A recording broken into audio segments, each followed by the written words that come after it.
அனைவருக்கும் வணக்கம். இது சங்கிலியன் செய்திகள். செய்திகள் வாசிப்பவர் எஸ். கலாதேவன். இன்றைய இலங்கையின் பிரதான செய்திகளின் முதலில் தலைப்புச் செய்திகள். புதிய கல்வி சீர்திருத்தத்திற்கு இந்தியா ஆதரவு வழங்கும். அரணியுடனான சந்திப்பில் இந்திய பிரதமர் நரேந்திர மோடி உறுதி. மீனவர் விவகாரம் தொடர்பில் கலந்துரையாடல். நாட்டின் அபிவிருத்திக்காக கடனை பெற்றதில் 600 கோடி தொடர் எங்கே போனது? பெரும் புதிராகவே உள்ளன என்கிறார் அமைச்சர் ஆனந்த விஜயபால. உட்கட்சி பிரச்சனையா? ஐக்கிய மக்கள் சக்திக்குள் பிரச்சனையா? சிங்களம் தெரியாததால் சிக்கிக்கொண்ட தச்சி. கிளிநொச்சியில் செவ்வந்தி. ஐஸ் கலந்த நீரை பருகிய 2 நாய்கள் மரணம். மேலும் 3 நாய்களுக்கு சிகிச்சை.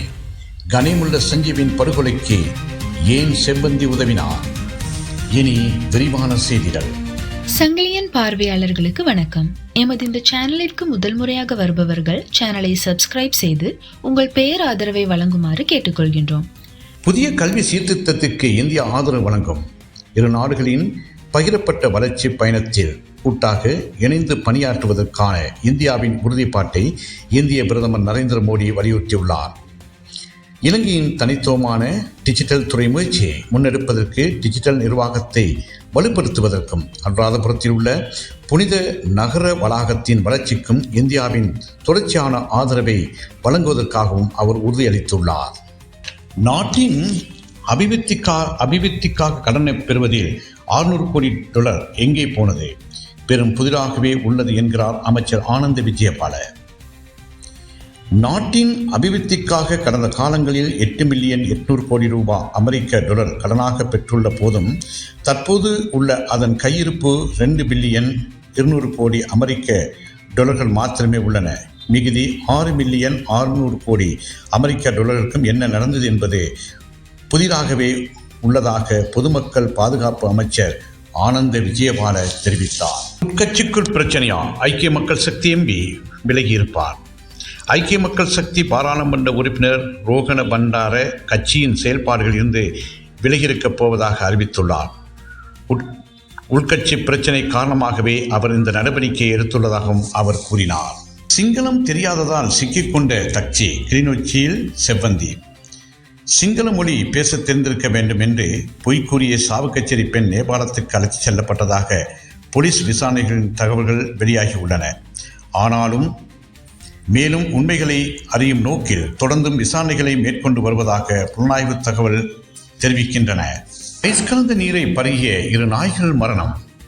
தங்காலை கடற்தொழில் துறைமுகத்தில் ஐஸ் போதைப் பொருட்கள் கலந்த நீரை பருகிய 5 நாட்களில் நாய்களில் 2 நாய்கள் நேற்று முன்தினம் 19 மரணமடைந்துள்ளதாக தங்காலை மிருக வைத்தியசாலை நிர்வாகத்தின் வைத்தியர்கள் தெரிவித்துள்ளனர். தெற்கு கடலில் மிதந்த நிலையில் சட்டவிரோதமாக கொண்டுவரப்பட்ட போதைப்பொருள் அடங்கிய 51 பொதிகள் வைக்கப்பட்டிருந்த பகுதியில் உள்ள நீரை பருகிய 5 நாய்கள் ஒரே இடத்தில் சுற்றித் திரிந்து வழமைக்கு மாறான செயற்பாடுகளில் ஈடுபட்டன என்பதாக தெரிவிக்கப்படுகிறது.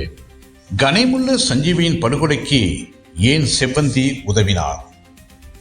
கெகல்பத்ர பத்மே தலைமையில் நிகழ்த்தப்பட்ட கனிமுள்ள சஞ்சீவ கொலை செய்யப்பட்ட சம்பவம் தொடர்பில் பல அதிர்ச்சிகரமான தகவல் வெளியிடப்பட்டுள்ளன.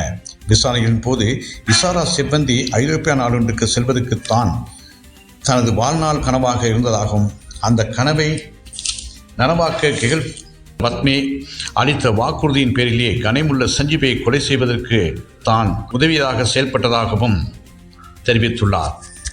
இந்த சம்பவத்துக்காகத்தான் எந்த ஒரு பணத்தையும் பெற்றுக்கொள்ளவில்லை எனவும் தன்னை ஐரோப்பிய நாட்டுக்கு அனுப்புவதாக கெகல்பத்ர பத்மே கூறிய வாக்குறுதியை தான் கொலைக்கு உதவிய காரணம் எனவும் இசாரா செவ்வந்தி தெரிவித்துள்ளார்.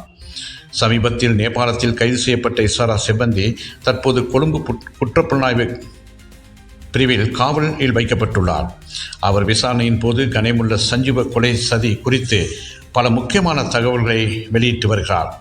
மேலும் கெகல்பத்ர பத்மே தனது வாக்குறுதியை நிறைவேற்றும் பொருட்டு இசாராவுடன் கைது செய்யப்பட்ட JK பாய் என்பவருக்கு 6.5 லட்சம் ரூபாய் வழங்கி போலியான பயண ஆவணங்களை தயாரித்து ஐரோப்பிய நாட்டுக்கு செவ்வந்தியை அனுப்ப ஏற்பாடுகள் செய்திருப்பதாகவும் தெரிவிக்கப்படுகிறது. இன்றைய இலங்கையின் பிரதான செய்திகள் நிறைவு பெறுகின்றன. மீண்டும் ஒரு செய்தியில் சந்திக்கும் வரை அன்பு வணக்கம்.